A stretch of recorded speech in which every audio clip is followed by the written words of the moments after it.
হতাশা মাদক দিয়ে দূর হয় না। হতাশা দূর হবে, বলে দিব, 3টা জিনিস, মাত্র 3টা। কয়টা ভাই? 1, 5 ওয়াক্ত নামাজ। 1 কি?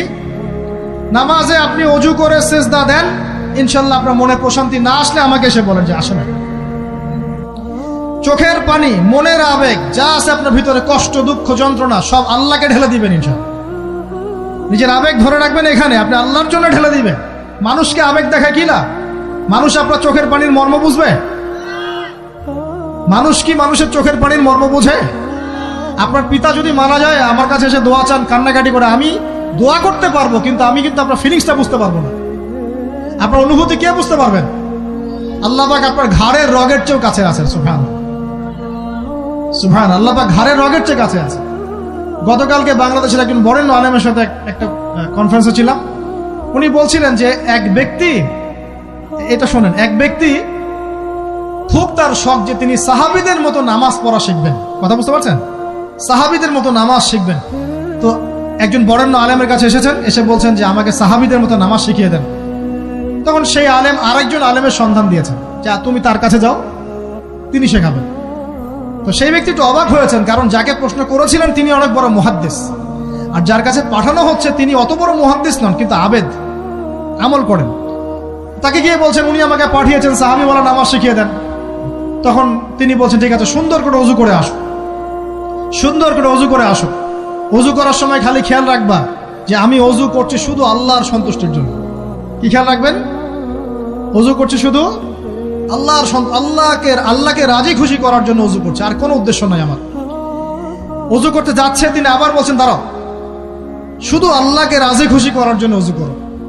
আবার শুরু করছেন, আবার বলছেন শোনো, শুধু আল্লাহকে রাজি খুশি করার জন্য ওযু করো। এভাবে বলতেই আছেন। নামাজে দাঁড়িয়েছেন, দাঁড়ানোর আগে বলছেন শোনো, শুধু আল্লাহকে রাজি খুশি করার জন্য নামাজ পড়ো। বলতেই আছেন, বলতেই আছেন। এক পর্যায়ে সে ব্যক্তি নামাজ শুরু করলো, নামাজে মনোযোগ এদিক ওদিকে যায়, আর তার মাথায় এটা আসে, এই শুধু আল্লাহকে রাজি খুশি করার জন্য আমাকে নামাজ পড়তে হবে, শুধু আল্লাহকে রাজি খুশি করার জন্য নামাজ পড়তে হবে। এই চিন্তা তার মনের মধ্যে ঘুরপাক খাচ্ছে, ঘুরপাক খাচ্ছে। এভাবে নামাজটা সে শেষ করেছে। শেষ করে চিন্তা করছে যে নামাজ তো পুরোপুরি মনোযোগ দিতে পারলাম না। বারবার মাথার মধ্যে এরকম চিন্তা আসছে, আল্লাহ আমাকে তুমি মাফ করে দাও, নামাজটা আমার মনে হলো না ঠিক মতো। তখন সে ফিরে এসে তার সে ওস্তাদকে বলছেন আমার তো নামাজ এরকম এরকম করে পড়লাম, কিন্তু শেষমেশ মনে হলো যে নামাজটা হয়তো কবুল হয় নাই, আল্লাহর কাছে খুব মাফ চাইলাম, আল্লাহ আমাকে মাফ করে দাও, নামাজটা মনে হলো না। তখন সেই যে প্রথম ব্যক্তি যিনি পাঠিয়েছেন তিনি বলছেন এটাই হলো সাহাবী বলা নামাজ। তারা আল্লাহকে রাজি খুশি করার জন্য নামাজ পড়তেন, নামাজ শেষ করে আল্লাহর কাছে ইস্তেগফার করতেন, আল্লাহ কিছুই হলো না, কিছুই হলো। আমার কথা কি বুঝতে পারছেন? অতএব আল্লাহকে রাজি খুশি করার জন্য আপনি আপনার আবেগ, আপনার ইবাদত সব ফেলে দিবেন, অন্য কারো কাছে কিছু পাওয়ার আশা করবেন। আমাকে আল্লাহ পাঠিয়েছেন দুনিয়াতে নামাজ পড়তে, রোজা রাখতে, দিনের প্রচার করতে, দিনের জ্ঞান অর্জন করতে, এই তো। তা আমি একজন মেয়ের জন্য জীবন নষ্ট করে দিব কেন? আমি তাহলে আল্লাহর কাছে কি মুখ দেখাবো, আর নবীর কাছে কি মুখ দেখাবো? ওখানে গিয়ে বলবো আল্লাহ আমি আমার অমুক প্রেমিকার জন্য আশেক হয়ে একদম জীবন দিয়ে দিয়েছি, আত্মহত্যা করেছি। গেছে ভাই, যাইতে দেন। যে ব্যক্তি আপনার অবস্থানকে মূল্যায়ন করে নাই সে আপনার যোগ্য ছিল না। এখন আপনি কি করবেন? নিজের অবস্থান উন্নত করেন, আপনার পিছনে লাইন ধরে ঘুরবে ইনশাআল্লাহ। এটাই বাস্তবতা। দুনিয়া খুব খারাপ জিনিস। মানুষ মানুষের অবস্থানকে মূল্যায়ন করে, মানুষ মানুষের অবস্থানকেই মূল্যায়ন করে, কিন্তু আল্লাহ রাব্বুল আলামিন আপনাকে সর্বাবস্থায় ভালোবাসেন। আলহামদুলিল্লাহ। এই যে আমরা এখন অনেক পাপ করছি না, আল্লাহ কি আমাদেরকে আযাব দিয়ে ধ্বংস করে দিয়েছেন? আল্লাহ পাক এখনো আমাদেরকে ভালোবাসেন, রহম করেন, অপেক্ষায় আল্লাহ পাক অপেক্ষা করছেন কখন তওবা করবে, আমি তওবা কবুল করব। এই কখন আমার বান্দা খালি একবার বলে আস্তাগফিরুল্লাহ, আল্লাহ পাক সাথে সাথে মাফ করে দেবেন। আর সেই আল্লাহকে ভুলে আপনি কার পিছনে ছুটছেন? আমরা কিন্তু নিয়াত করতে পারি ভাই যে আমরা যারা ওয়াজ শুনলাম জীবনে কোনোদিন সিগারেটে হাত দিব না ইনশাআল্লাহ। রাজি আছি ভাই? অন্য বড় বড় জিনিস তো বহুত দূরের কথা। আচ্ছা, অনেকে রাজি হয় নাই কেন? আপনারা কি অলরেডি আসক্ত?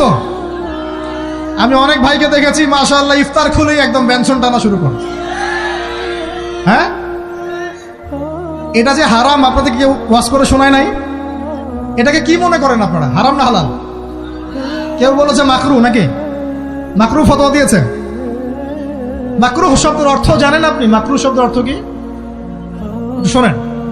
সূরা বনী ইসরাঈল খুলবেন। কোন সূরা? সূরা বনী ইসরাঈল আল্লাহ পাক বলছেন, আমি বনু ইসরাইলকে এই কাজগুলো করতে নিষেধ করেছেন। কোন কোন কাজ? জেনা করো না, জেনার ধার কাছে যেও না, এতিমের মাল আত্মসাৎ করো না, শিরিক করো না ইত্যাদি। যারা আলেম আছেন তারা আমার কথা বুঝবেন। এই কাজগুলোর পরে আল্লাহ পাক বলছেন যে এই প্রত্যেকটা কাজ আল্লাহর কাছে মাকরুহ, অপছন্দের। কিসের? অপছন্দ। আর এটাকে আপনি সহজ মনে করছেন? নিয়াত করি আল্লাহ পাকের সন্তুষ্টির জন্য আমরা কোনোদিনও মাদকের সাথে সম্পৃক্ত হব না ইনশাআল্লাহ।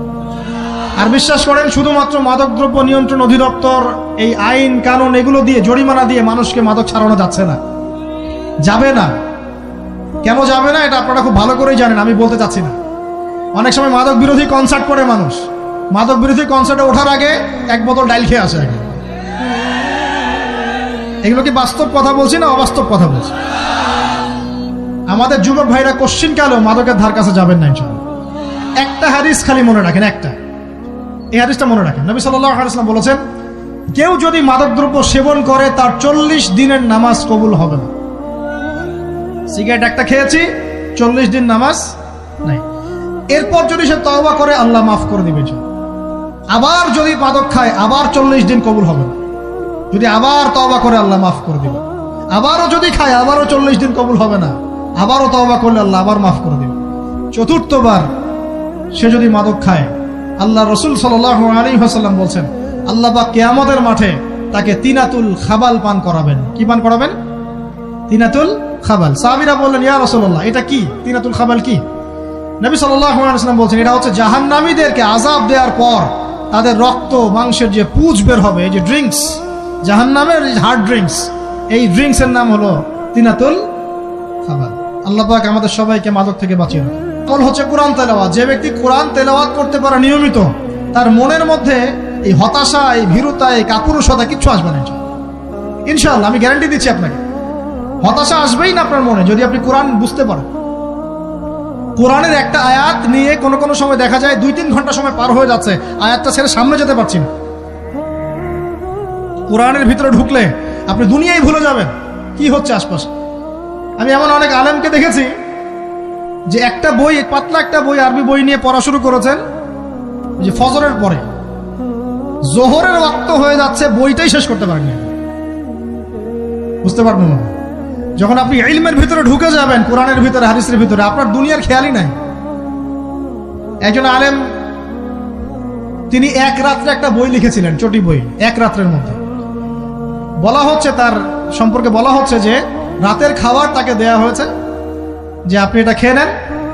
খাবারটা পাশেই আছে,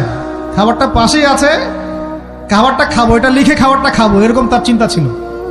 ফজর হয়ে গেছে, বই লিখাও শেষ, খাবার এই অবস্থায় পড়ে আছে, ডুবে গেছেন ভিতরে, খাওয়ার মাথায় খেয়াল নাই। এরকম হয়। একজন মনীষী, বিখ্যাত মনীষী, রিয়াদুস সালেহিন কিতাবের রাইটার, সংকলক আল্লামা নববী রাহিমাহুল্লাহ, এরকম সারা রাত চলে গেছে, পাশে 2টা খেজুর, ওই 2টা খেজুর খাওয়ারই সময় পান। হাদিস নিয়ে গবেষণা করতে রাত পার হয়ে গেছে। আমি বলতে চাচ্ছি, যখন ইলমের ভিতরে, কোরআন হাদিসের ভিতরে ঢুকে যাবেন, আপনার দুনিয়ার খেয়াল আপনার চলে যাবে ইনশাআল্লাহ। এই টেনশন, হতাশা, এই সেই বাদ। তখনই আল্লাহ পাক আপনাকে তার পক্ষ থেকে রহমত দিবেন, বরকত দিবেন, আল্লাহ আপনার দুনিয়ার কাজগুলো করে দিবেন ইনশাআল্লাহ। তখন দেখবেন কেউ আপনার দুনিয়ার ওই কাজটা করে দিয়েছে, কেউ ওই কাজটা করে দিয়েছে, কেউ বাসায় খাবার পাঠিয়ে দিয়েছে, আল্লাহ পাকই এগুলো করাই দিবেন ইনশাআল্লাহ। তো প্রিয় ভাইরা, মাদকে যাবো না আল্লাহর কাছে আসবো? 2 নাম্বার কোরআন তেলাওয়াত, 3 নাম্বার আল্লাহর জিকির। 3 নাম্বার কি ভাই? আল্লাহর জিকির। চলতে ফিরতে সব সময় মুখ চলতে থাকবে, মুখ না চললেও মনে মনে মন তাজা থাকবে, মনে মনে জিকির হতে থাকবে। মনে মনে জিকির করতে পারেন? মুখ নড়বে না, কিন্তু মনে মনে আপনার একটা জিকির হতে থাকবে, সুবহানাল্লাহ, আলহামদুলিল্লাহ, লা ইলাহা ইল্লাল্লাহ, আল্লাহু আকবার। করা যাবে? পারে। মানুষের মন কখনো চুপ করে থাকে না, কিন্তু মানুষের মন অলওয়েজ কিছু না কিছু চিন্তা করতে থাকে না, যতক্ষণ না ঘুমায় মানুষ। তো প্রিয় ভাইরা, বেশি বেশি জিকির করবো, সুবহানাল্লাহ, আলহামদুলিল্লাহ, লা ইলাহা ইল্লাল্লাহ, আল্লাহু আকবার, লা হাওলা ওয়ালা কুওয়াতা ইল্লা বিল্লাহ, এগুলো চলতে থাকবে। আল্লাহ পাক তৌফিক দান করুন। আমরা আমাদের সমাজে যুবকদেরকে এরকম টিকটকে দেখছি, অনলাইনে আসক্ত দেখছি, জেনায় আসক্ত দেখছি, পর্নোগ্রাফিতে আসক্ত দেখছি। আমরা দেখছি আমাদের যুব সমাজকে মাদকে আসক্ত, কিশোর গ্যাংয়ে আসক্ত। এইগুলো কি আমাদের কাম্য ছিল ভাই? আমাদের কাম্য ছিল?